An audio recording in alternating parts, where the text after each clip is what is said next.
கொடுக்கிறார். கர்த்தர் இன்றைக்கு பேசுகிறார்.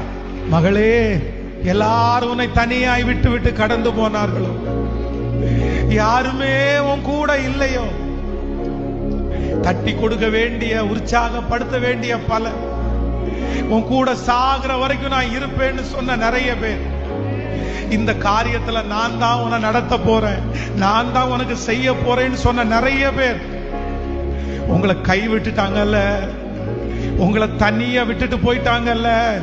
ஆனா அப்படி தனிமையை நிற்கிற உங்களை பார்த்து கர்த்தர் வாக்கு கொடுக்கிறார். நான் உன் சத்துருக்களுக்கு முன்பாக உன் தலையை எண்ணெயினால் அபிஷேகம் பண்ணி உன் பாத்திரத்தை நிரம்பி வழிய பண்ணுவேன். இது கர்த்தருடைய வார்த்தை. இது ஆவியானவர் உங்களுக்கு வாக்கு கொடுக்கிறார்.